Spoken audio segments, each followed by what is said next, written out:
ఇది చాలు అనిపిస్తోంది. నువ్వు నా కంట పడకుండా నా వెంట పడకుండా ఇన్నాళ్ళెక్కడ ఉన్నావే. నీ కళ్ళల్లో ఆనందం వస్తుందంటే నేనెన్నెన్నో యుద్ధాలు చేస్తానులే. నీ చిరునవ్వుకై నేను గెలుపొంది వస్తాను, హామీ ఇస్తున్నానులే.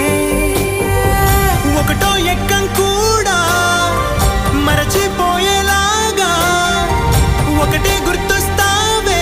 నేను చూడకుండా ఉండగలనా? నా చిలిపి ఎల్లర్లు నా చిన్ని సరదాలు నీలోను చూశానులే. నీ వంక చూస్తుంటే అద్దంలో నన్ను నేను చూస్తాను.